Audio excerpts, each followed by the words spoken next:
네, 요즘 그 맘카페 아기 엄마들 사이에서 유행하는 이 자녀 MBTI 유형 검색 하나 있는데요. 자녀들에게 이렇게 질문하는 겁니다. 엄마가 오늘 속상해서 빵을 샀어. 이렇게 물어보면요, 이 자녀들의 반응을 보고 이 MBTI 유형을 결정하는 건데, 이제 핵심은 이렇습니다. 만약에 이 엄마가 속상해서 빵을 샀어 이 질문에 속상하다라는 말의 반응을 보이면 F, 빵의 반응을 보이면 T입니다. 그래서 어제 이 기사를 보고 아내가 하준에게 물어봤습니다. 제 아들이에요. 8살인데 물어봤습니다. 하준아, 엄마가 속상해서 빵을 샀어. 처음엔 당황하더니 이래요. 엄마가 속상해서 빵을 샀어. 이렇게 물어보니까 하준이가 이렇게 대답을 했습니다. 엄마, 왜 속상했어? F더라고요. 동일한 질문을 저에게 했습니다. 당신이 이렇게 하면 어떻게 대답할래요? 그래서 저는 이러겠습니다. 빵을 왜 샀어? 이렇게 물어봤더니 그 질문은 이제 그 댓글 있잖아요. 이 글을 단 댓글에 저랑 동일하게 대답한 사람들을 뭐라고 했냐? 대문자 T랍니다. 네. 어쨌든 저희 부부가 그 질문을 통해서 하준이가 좀 F적인 성향이 있구나라는 거를 좀 이렇게 다시 알게 된, 다시가 아니고 좀 새롭게 알게 된 그런 사실이었습니다. 같이 많이 보내고 또 하준이를 어느 정도 많이 안다라고 생각을 했는데요. 제 자식조차도 아직 좀 모르는 부분들이 많이 있다라는 것들을 좀 이렇게 새롭게 알게 된 그런 시간이었습니다. 저는 이런 관점으로 하나님도 떠올려 봤습니다. 아내가 또 이렇게 질문하더라고요. 여보, 예수님은 MBTI가 뭐였을까? 이런 것처럼 우리가 하나님을 안다라고 하는데요. 정작 그분을 어느 정도 알고 있는지, 그리고 어느 정도 경험하고 있는지, 좀 이런 것들을 좀 생각해보는 시간이었습니다.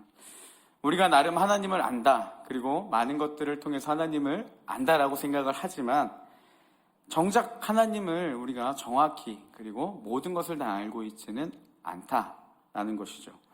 생각해보면요, 우리가 하나님을 아는 지식이 있지 않습니까? 여러분, 하나님 하면 떠오르는 그런 지식들, 성경에서 본 하나님, 공의의 하나님, 거룩한 하나님, 사랑의 하나님, 선한 목자 되신 하나님, 좋으신 하나님, 여러 가지 다양한 하나님을 우리가 지식적으로 아는 만큼 그분을 인격적으로 알고 있는지, 그러니까 성경적 지식으로만 알고 있는 그 하나님이 내가 얼마나 경험되어져서 진짜 그 하나님을 알고 있는지에 대한 그 거리감은요, 꽤 상당히 큰 것 같습니다.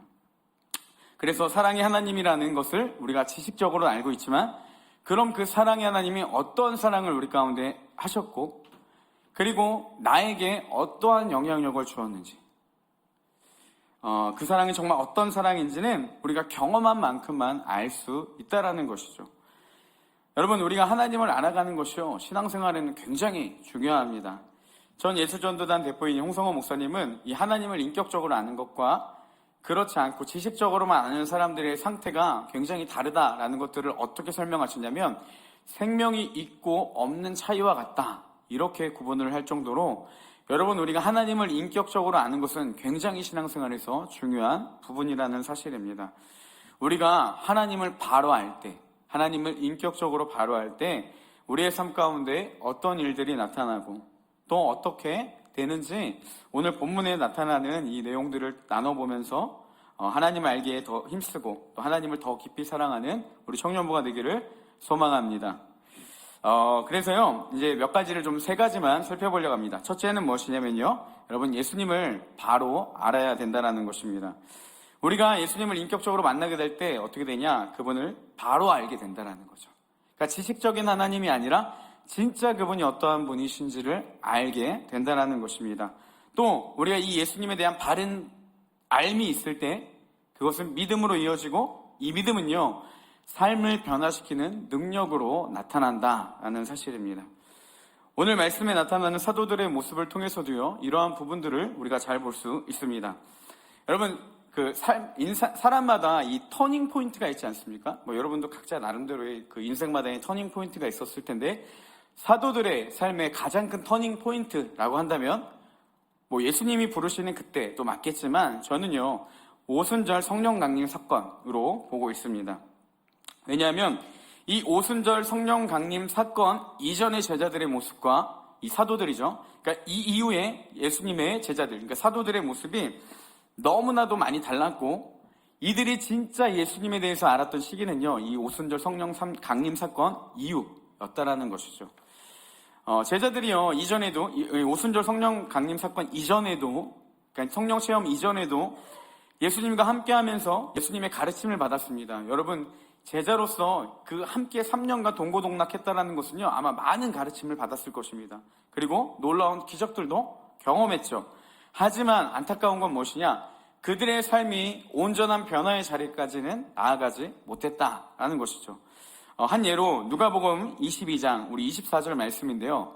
같이 한번 읽어보겠습니다. 함께 읽겠습니다. 시작. 그중 누가 크냐 하는 다툼이 난지라.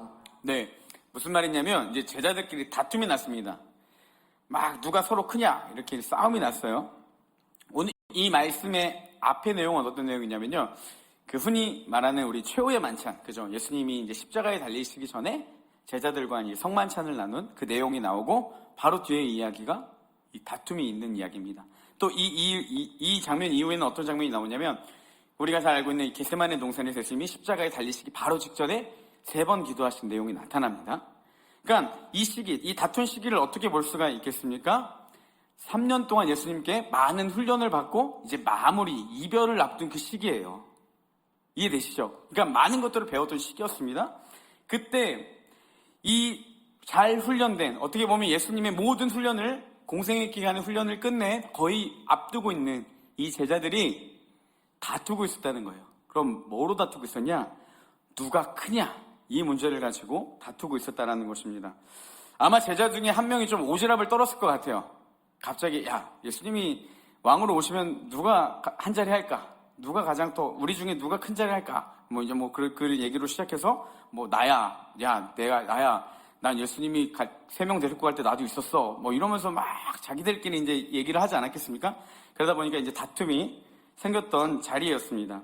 그러니까 이 다툼이 생겨난 근본적인 문제가 무엇이냐면요. 제자들은 예수님이 이 정치적인 왕, 그러니까 하나님 나라의 왕이라는 개념이 아니라 이 땅의 정치적인 왕으로서 오실 때 그 자리에 한 자리 하고 싶은 마음, 그러니까 예수님에 대한 정확한 이해와 알미 없었다라는 것입니다. 그렇게 볼 수가 있어요. 예수님은요 3년 동안 이들에게 수도 없이 가르쳤습니다. 예수님이 했던 사역 중에 하나가 뭡니까? 대표적인 사역이 하나님의 나라를 전파했다라는 거예요. 그 나라를 가르치시고 그 나라의 왕이 누구십니까? 예수 그리스도. 근데 이렇게 가르치고 또 어떠한 삶을 살아야 되는지 말씀해 주시고 뿐만 아니라 삶으로 보여주셨어요. 증거로서 많은 기적과 표적들을 통해서 예수가 그리스도이심을 너무나도 많이 보여주셨습니다. 근데 이들이 이해한 예수님은 무엇입니까? 정치적인 왕. 로마에서 압제해서 풀어줘서 이스라엘에서 이 강한 왕국으로 우리를 이끌어줄 왕, 그게 예수 그리스도라고 믿었던 것입니다. 여러분, 이들은요 예수님을 따르는 삶이 있었는데 전혀 바뀌지 않는 삶의 모습이 있다는 거죠. 예수님을 만나면 삶이 바뀌어야 되는데 문제는 무엇이냐? 여전히 세속적인 안목을 가지고 살았다라는 겁니다. 그들이 그렇게 사는 끝을 보여줬던 장면이 어디에 있습니까? 예수님이 이 이후에 십자가에 달려 돌아가셨을 때 베드로는 예수님을 3번 부인했을 뿐만이 아니라 그 중에 어느 제자도 예수님의 십자가를 함께 따라간 이가 없었다라는 거죠. 모두 다 예수님을 부인했고 그 자리에 있기를 싫어했고 모두 다 예수님을 외면하고 떠났습니다. 그랬던 예수님의 제자들이요, 예수님이 다시 부활하시고 약속한 것을 기다리라 라는 말씀을 듣고 예루살렘 성전에 모여 기도하기 시작합니다. 그때 제가 이 터닝 포인트 얘기했던 오순절 강림 사건, 성령 강림 사건이 나타나죠. 그래서 이 제자들, 그러니까 예수님의 사도들이 이 성령의 충만함을 받게 되고요.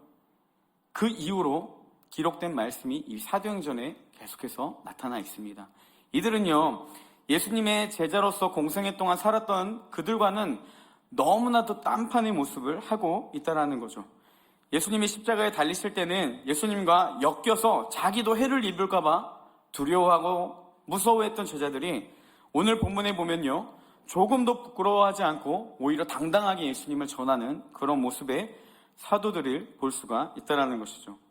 그러면 이토록 사도들의 삶이 바뀔 수 있는 그 배경, 근본이 어디 있었냐는 거죠.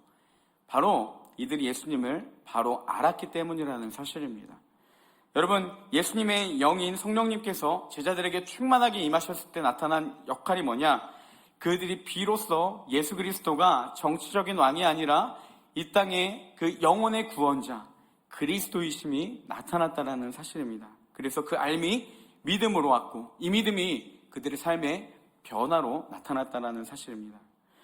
예수님을 통해 한자리 하려고 얼마 전까지만 다투었던 그 제자들이, 정치적 메시아로 알았던 제자들이 예수님의 영혼의 구원자로 고백하기 시작하는데요. 오늘 말씀의 9절 10절입니다. 우리 함께 같이 읽어보겠습니다. 시작.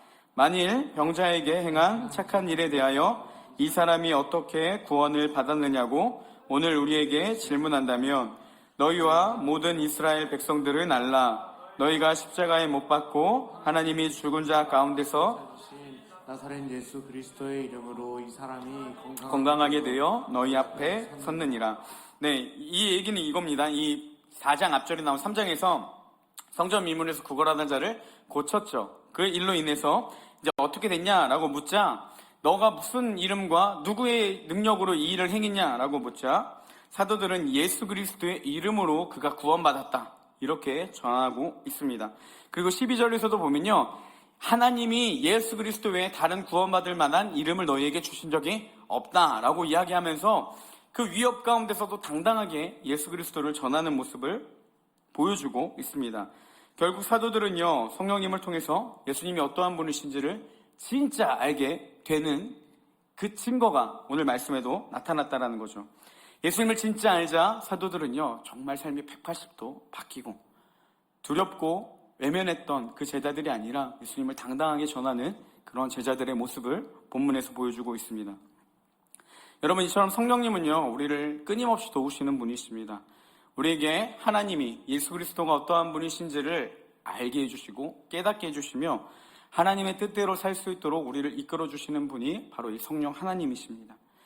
그 성령 하나님, 이 예수 그리스도의 영이 우리 가운데 충만하게 임할 때 우리는요, 그때서야 예수님을 바로 알게 되고 하나님을 바로 알게 되는 지식이 우리 가운데 주어진다는 거죠. 아니, 깨닫게 해주셨기 때문에 우리가 알게 된다는 것입니다. 그리고 그런 알문요, 삶의 변화로 반드시 이어진다는 것이죠. 그래서 야고보 사도는요, 강조하는 게 무엇입니까? 행함이 없는 너희 믿음은 아무런 유익이 없다라는 겁니다. 변화되지 않는 삶의 믿음은요, 아무런 유익이 없다라는 거죠. 그래서 행함이 없는 믿음은 죽은 믿음이라는 겁니다. 삶의 변화로 이어지지 않는 믿음은요, 진짜 믿음이 아니라는 거예요. 여러분, 예수 그리스도를 믿으면요, 반드시 삶이 바뀌게 되어 있다는 사실입니다. 제가 모태신앙이긴 하지만요, 신앙생활을 열심히 하지는 않았습니다. 기독교 문화에 익숙했기 때문에, 그러니까 어렸을 때부터 제가 당연히 교회 나오는 걸로 배웠기 때문에 교회는 자주 나갔는데요. 고등학교 때까지만 해도 그 설교 시간 끝나면 제가 출근을 했습니다. 그래서 이제 예배만 드리고 이제 교회만 왔다 갔다 하는 그런 사람이었는데, 그랬던 제가 교회에 열심히 나가게 된 한 가지 배경이 있었습니다. 아내에겐 비밀인데 고등학교 2학년 때 갑자기 교회에 있던 한 자매가 달리 보이기 시작했습니다. 이게 사랑이구나 라는 생각이 들었고, 그 친구에게 이제 관심이 가게 됐어요. 근데 하필 또 그 친구가 모태신앙의 엘리트 코스를 밟은 친구였습니다. 그러니까 어렸을 때부터 유초정부 때부터 이제 막 찬양팀도 하고 굉장히 이제 누가 봐도 쟤는 잘하는 애고 열심히 하는 애, 이런 친구였어요. 그러니까 그 친구 눈에 들기 위해서 당연히 예배도 일찍 가게 되고 잘 나가게 되고 생전 안 해보던 청소년부 활동도 이제 하게 되었습니다. 그 친구 눈에 띄기 위해서 막 부단히 노력을 했던 것 같아요. 근데 아무리 10여 년 동안 저에게 예배 좀 똑바로 드리라고 이야기했던 어머니의 잔소리가 저를 바꾸지 못했지만 그 한 자매를 향한 사랑의 마음이 제 신앙까지는 모르겠고요, 이 삶을 바꾸기 시작했습니다. 전에 한 교육자분이 이런 얘기를 하셨어요. 교회에는 예쁜 자매들이 많아야 부흥된다, 이런 막말을 하셨는데 우리 교회 형제들이 많은 걸 보면 어느 정도 사실인 것 같습니다. 자매님들 아멘? 이해가 안 돼요? 다시. 한 교육자분이요, 교회에는 예쁜 자매가 많아야 부흥된대요. 근데 우리 교회는 청년들이, 형제들이 많다고요. 이 말이 사실인 것 같습니다. 자매님들, 아멘? 오케이, 좋습니다. 내가 생각했던 게 아니에요. 다시는 이런 거 안 하겠습니다. 제가 교회 생활은 좋아하는 친구가 생겨서 이제 열심히 하게 되는 그런 계기가 있었는데, 신앙생활은요, 예수님을 진짜 알게 됐을 때, 인격적으로 만났을 때 제 신앙생활이 시작이 됐습니다. 저를 향한 주님의 사랑을 깨닫게 되니까 제 안에 하나님을 사랑하는 마음이 부어졌습니다. 하나님을 만나고 하나님을 알게 되니까요, 제게 하나님을 향한 사랑의 마음이 부어지게 되었고, 그 사랑이 제 삶을 바꾸기 시작했습니다. 여러분, 하나님이 어떠한 분이신지만 알게 되면요, 그 사람은 반드시 변합니다. 왜냐하면 하나님을 아는 자는 사랑할 수밖에 없는, 하나님은 그런 분이시기 때문입니다. 사람을 사랑하는 그 작은 사랑도 사람을 바꾸는데, 그 위대하신 하나님을 정말 알게 된다면, 그분을 진짜 사랑한다면 그 사람은 반드시 바뀌게 되어 있다는 것이죠. 그래서 하나님을 알 때, 우리가 진짜 하나님을 인격적으로 경험할 때 우리 안에 하나님을 향한 사랑의 마음이 부어지고, 그런 사람이 삶이 바뀌게 되어 있는 겁니다. 사랑하는 우리 청년부 여러분, 삶의 변화를 꿈꾸십니까? 하나님의 뜻대로 살고 싶은데 마음대로 되지 않아서 굳이 누가 이야기하지 않아도 그 죄책감과 괴로움 가운데 날마다 세상과 하나님 사이를 오가면서 갈등하고 있지는 않습니까? 바꿀 수 있는 비결을 지금 나누고 있습니다. 여러분, 변화를 꿈꾸신다면 하나님을 깊이 만나고 하나님을 깊이 알아가는 우리 청년부 되기를 소망합니다. 저는 그 통로가요, 그 축복의 통로가 예배라고 믿습니다. 매주 드리는 예배에 여러분 정말 변화를 꿈꾸신다면 최선을 다하시기를 소망합니다. 예배에 최선을 다해 임하시고 더 일찍 나와서 같이 그 은혜를 갈망하며 기도하시고, 특별히 예배를 준비하시는 분들, 그런 통로가 되기 위해서 최선을 다해 준비하셔야 합니다.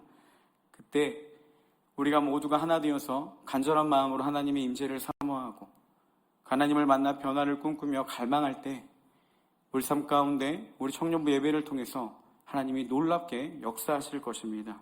그러면 우리의 삶이 반드시 바뀌게 되어 있습니다. 이런 하나님의 축복이 우리 매주 드리는 우리 청년부 예배에 충만하기를 예수님의 이름으로 축복합니다. 둘째입니다. 여러분, 예수님을 바르게 알게 된다면요, 이 믿음의 담대함을 얻게 된다는 거예요. 오늘 말씀 1절인데요. 우리 함께 같이 읽어보겠습니다. 자, 1절 없나요? 네, 시작.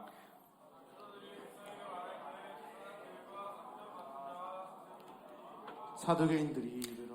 네, 죄송합니다. 제가 오전에 목을 너무 많이 써갖고 물을 자주 먹는 거 좀 이해해 주세요. 네, 오늘 말씀 1절에 보면요, 어떻게 되어 있냐면 사도들이 백성에게 말할 때라고 되어 있습니다. 그러니까 그 말할 때는 이겁니다. 이 3장에서 성전에서 미문에서 이제 구걸하던 자가 내가 금과 은은 내게 없지만 나서는 예수 그리스도의 이름으로 일어나 걸어라 할 때 걸었잖아요. 그 일들을 통해 사람들이 놀라니까, 왜 놀라냐? 이거는 내가 한 게 아니라 예수님이 능력으로 된 거다. 이러면서 이제 막 복음을 전했어요. 그러니까 이제 그 말할 때를 이야기를 합니다. 그러니까 사도들이 백성들에게 이 예수 그리스도를 증거할 때입니다. 그때 어떤 일이 있었냐? 제사장들과 성전 맡은 자, 사두개인들이 그들에게 이르렀습니다. 여기서 이 제사장은 뭐 다들 잘 아시고, 성전 맡은 자는요, 이 경비대장입니다. 그러니까 성전의 보안을 담당하는 자였어요.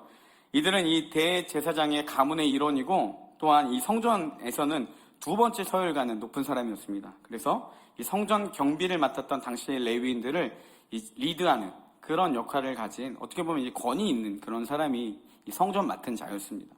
그리고 사두개인들은 부활이 없다라고 믿었던 자들이며, 동시에 이 유대교의 주요 종파 중 하나로 이제 귀족들과 같은 존재로 이제 보시면 됩니다. 이제 사도들이요, 예수 그리스도의 죽음과 부활을 가르치자 이 사람들이 이제 듣기를 싫어했다라고 2절에 기록되어 있는데요.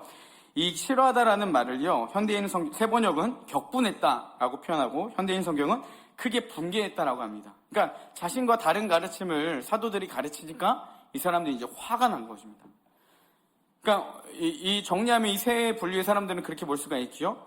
당시에 종교적으로 권위가 있는 자들, 이들이 사도들의 가르침을, 그러니까 예수 그리스도의 복음 전파를 듣고 화가 나서 그들을 가두게 됩니다. 그 심지어 6절에는요 더 큰 위협이 찾아오는데요, 우리 6절 말씀도 함께 같이 읽어보겠습니다. 6절 읽겠습니다. 시작. 대제사장 안나스와 가야바와 요한과 알렉산더와 및 대제사장의 문중이 다 참여하여. 이들이 누구냐면요, 여러분 그 예수님이 십자가에 달리실 때 신문하던 자들입니다. 그러니까 예수님이 그 종교 재판에 이르렀을 때 예수님을 신문하던 자들이 사도들에게 모인 거예요. 이들이 어떻게 했습니까? 거짓 증인들을 세워서 예수님을 모함했죠. 죄인 취급했습니다. 그리고 백성들을 선동해서 십자가에 죽이기까지 결정적인 역할을 한 사람들입니다. 사도들은요, 이들을 누구보다도 잘 알았을 거예요. 왜냐하면 이들이 무서워서 피했던 자들이거든요. 이들에게 예수 그리스도로 엮임으로 인해서 자기들까지도 해를 받을까봐 불과 며칠 전까지만 해도, 얼마 전까지만 해도 피하고 두려워했던 존재들이었습니다. 그들이 다시 사도들 앞에 쓴 겁니다. 왜요? 예수 그리스도의 복음을 전했기 때문에. 아마 트라우마처럼 다가왔을 거예요. 이들이 두려웠을 겁니다. 하지만 사도들은요, 이전에 예수님이 달리셨을 때 도망갔던 그 모습과는 전혀 다른 모습을 보여주고 있습니다. 8절에 보니까요, 베드로가 성령에 충만하여 이르되, 이제 이들이 신문합니다. 뭐라고 신문하냐면, 야, 너가 누구의 이름으로, 누구의 능력으로 그런 일들을 행했냐, 이 성전 미문 앉은 자를 고쳤냐, 이 얘기입니다. 그때 베드로가 성령 충만해서 그들 앞에 당당하게 이렇게 이야기합니다. 우리 10절 말씀을 같이 한번 읽어보겠습니다. 시작. 너희와 모든 이스라엘 백성들은 알라. 너희가 십자가에 못 박고 하나님이 죽은 자 가운데서 살리신 나사렛 예수 그리스도의 이름으로 이 사람이 건강하게 되어 너희 앞에 섰느니라. 자, 걷지 못한 자의 일은 누가 했냐? 하나님이 하셨다. 예수 그리스도가 하셨다. 이렇게 선언하고 있습니다. 예수님 때문에 피해받을까봐 두려워해서 도망갔던 사도들이요, 이제는 그들 앞에서 당당하게 예수님으로 인해 이 일이 이루어졌다. 이렇게 이야기를 하고 있는 겁니다. 12절에서도 이렇게 고백합니다. 12절 같이 읽겠습니다. 시작. 다른 이로서는 구원을 받을 수 없나니 천하 만민 중 구원을 받을 만한 다른 이름을 우리에게 주신 일이 없음이라 하였더라. 하나님이 다른 어떤 이름, 예수 그리스도 외에는 다른 어떤 구원의 이름을 주신 적이 없다. 이렇게 당당하게 선언합니다. 백석대학교 김경진 교수님은요, 이 부분을 이렇게 얘기했습니다. 사도들이 이렇게 당당할 수 있었던 것, 그들이 죽음과 같은 트라우마, 반복되는 그런 경험 가운데서도 이번에는 당당할 수 있었던 이유는 무엇이냐면, 체험을 통한 진리에 대한 확신이 들었다는 겁니다. 그러니까 예수 그리스도를 경험한 체험을 통한 이 성경적 진리에 대한 확신이 든 겁니다. 그래서 그 진리에 대한 확신이 사도들에게서 모든 두려움을 제거했기 때문이라, 이렇게 이야기하고 있습니다. 다시요. 예수님을 경험을 통한 진리에 대한 확신이 왔고, 이 확신이 상황에 대한 모든 두려움을 이기게 했다라는 겁니다. 즉, 부활하신 주님을 사도들이 경험했고 체험했고 알게 되었기 때문에 예수님을 통해서 지금까지 배웠던 모든 진리들과 자신들이 알고 있는 성경적 지식이 확신으로 다가왔기 때문에 두려움을 이기고 그들에게 당당하게 예수 그리스도가 구원자이심을 선언했다. 이런 표현입니다. 여러분, 당시의 사도들을 위협했던 종교 지도자들처럼 세상은요, 우리가 믿음으로 살아가는데 끊임없이 위협합니다. 성경대로 살 수 없어. 그렇게는 도저히 이 땅에서 살아갈 수 없어. 내가 만든 가치관에서 세상적 가치관을 따르지 않으면 너희들은 모두 다 패배자가 될 거야. 여러분, 이런 굴레 가운데 우리는 끊임없이 위협받고 있습니다. 어렸을 때부터 너무나도 치열하지 않습니까? 예배니 학원이니. 시험 기간만 되면 항상 교육자들이 고민하는 게 이겁니다. 애들 학원, 예배 시간. 고3 때는요, 아예 교회에 나오지도 않습니다. 뭐 이뿐만이겠습니까? 입시가 우선이 되고 취업이 우선이 되고 가정이 우선이 됩니다. 하나하나씩 떼어주다 보니까요. 어느 순간에 함께 신앙생활을 해왔던 자들이 세월이 흐를수록 한 명 한 명씩 떠나가 버립니다. 그렇진 않더라도 세상과 신앙과 항상 양다리 걸쳐서 교회에서는 그리스도인의 모습으로, 세상에서는 세상에 따른 가치관으로 이중적인 삶을 살아가니까 위선자니, 이런 소리가 듣는 게 이 그리스도인이 되어버렸다는 것이죠. 여러분, 왜 우리가 날마다 이렇게 살아가겠습니까? 두렵거든요. 세상은 우리를 끊임없이 두렵게 합니다. 마치 이스라엘 모든 백성들이 골리앗이라는 장수 하나 앞에 벌벌벌 떨었던 것처럼, 그 누구도 그에게 다윗처럼 믿음으로 대항하지 못하고 두려워했던 것처럼 우리도 여전히 세상 가운데 두려움 속에 살아가고 있다는 거죠. 그 가운데서도 우리가 담대하게 믿음으로 살아갈 수 있는 비결이 어디 있겠습니까? 체험을 통한 진리의 확신이 올 때라는 겁니다.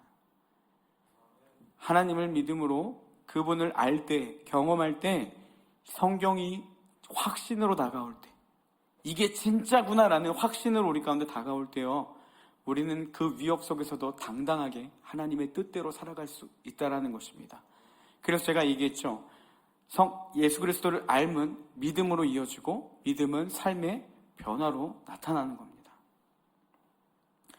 교회에서만 통용되었던 성경적인 지식들이요, 이제는 예수 그리스도를 만날 때 확신으로 다가오는 겁니다. 그러면 삶을 위협하는 세력들보다, 우리를 두렵게 하는 세상의 가치관보다 하나님의 말씀을 더 확신하게 되고 신뢰하게 되고, 보이지 않지만 그분을 믿음으로 나아가게 되는 비결이 바로 여기에 있는 것입니다. 베드로는요, 내가 죽을지라도 주님을 부인하지 않겠습니다 라고 해놓고 3번이나 부인했습니다. 부인하면 안 되는 걸 몰랐을까요? 알았을 겁니다. 싫었을 겁니다. 갈등이 있을 거예요. 그렇지만 죽음이 더 두려웠기 때문에 그는 3번이나 부인할 수밖에 없었던 거죠. 여러분, 오늘날 우리의 모습도 똑같지 않습니까? 살고 싶어서 그런 게 아니에요. 두려우니까 그런 거예요. 이겨낼 힘이 없는 거예요. 막상 그렇게 살기에는 너무나도 앞이 보이지 않는 겁니다. 하나님의 말씀이 진짜 진리가 확신으로 다가오지 않으니까 우리는요, 우리의 경험과 우리의 이성에 따라서 판단하고 좌지우지하며 세상을 따라가는 겁니다.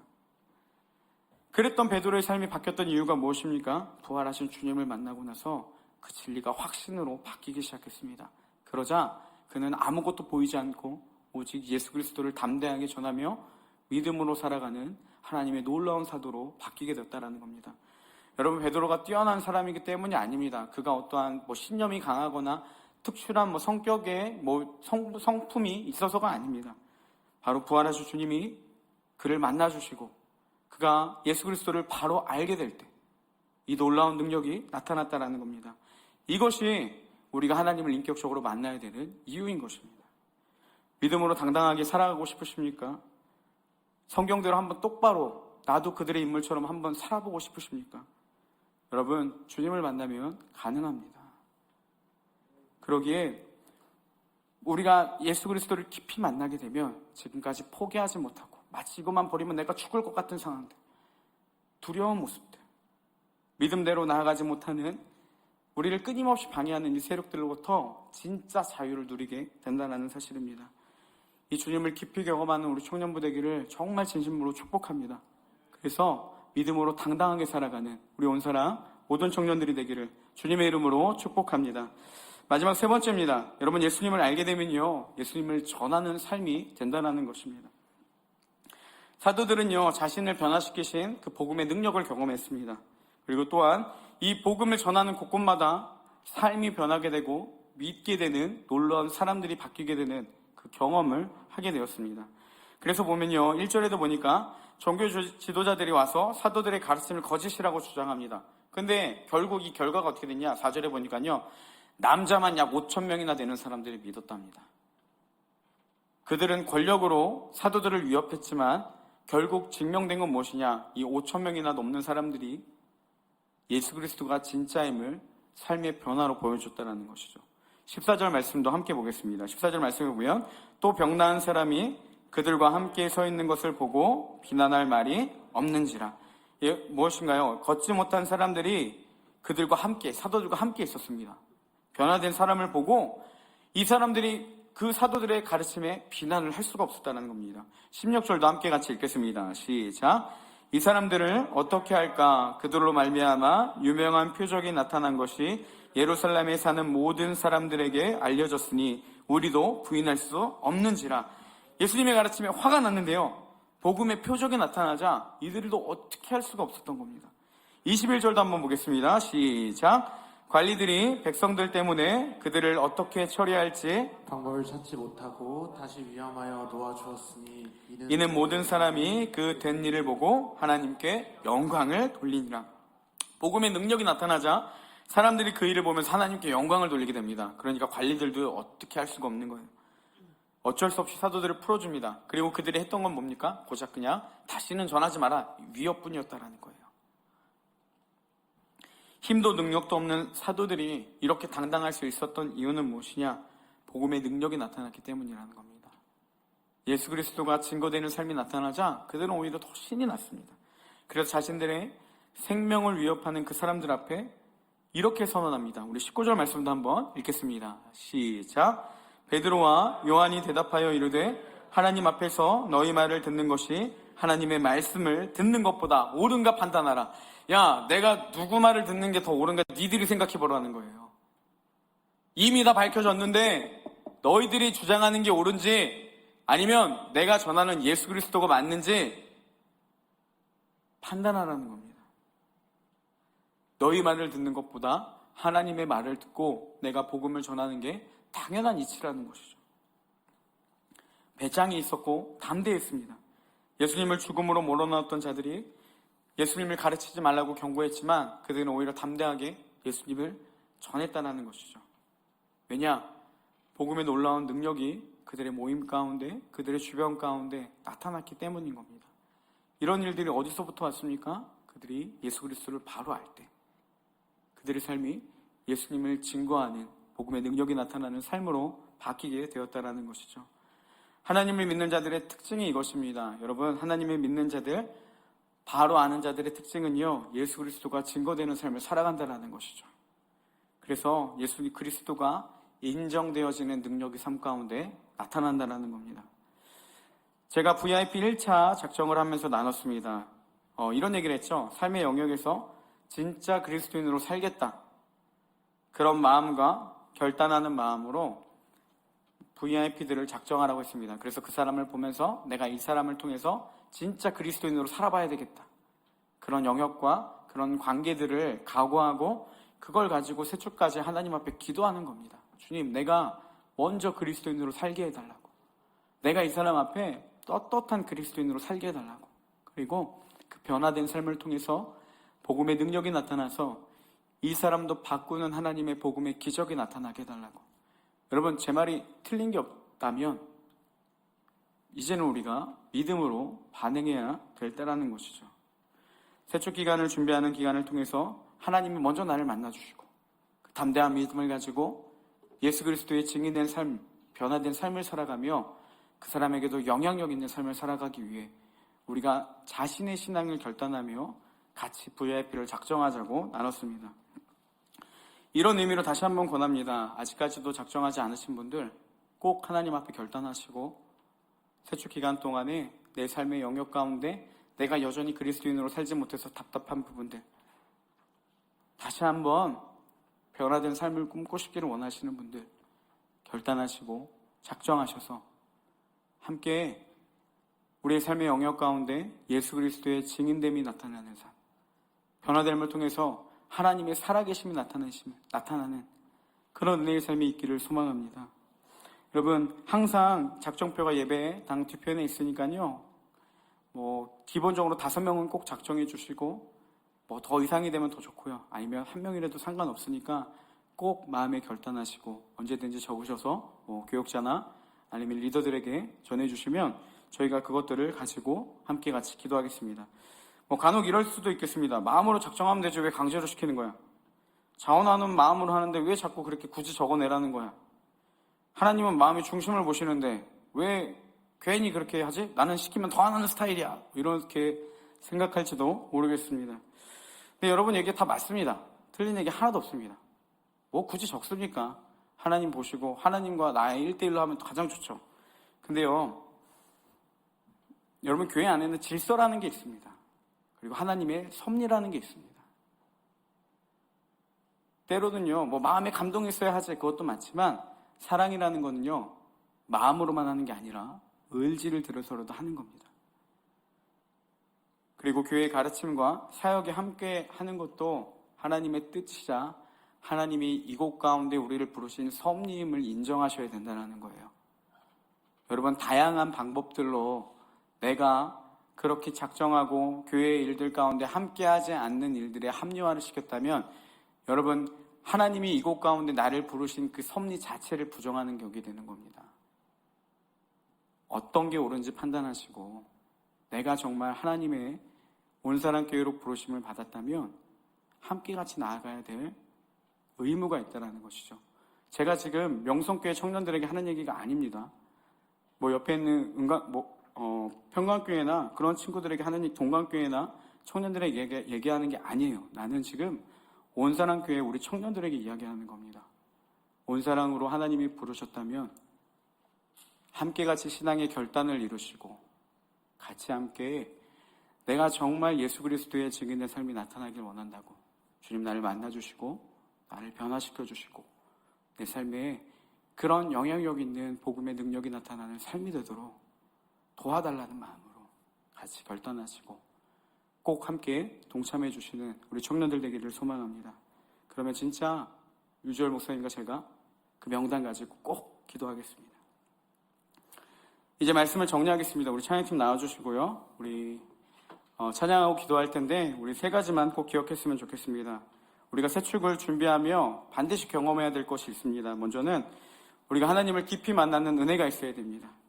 하나님을 체험함으로 지금까지 우리가 알고 배웠던 성경적인 지식들이 믿음의 확신으로 다가와 담대함을 가지고 담대한 신앙으로 세상의 그 가치관들과 싸워 승리하는 우리 청년들 되기를 소망합니다. 그리고 마지막으로 나를 변화시키신 하나님의 복음의 능력, 그 능력이 내가 지금 작정하고 결단하는 그 영역 가운데, 그 사람들 가운데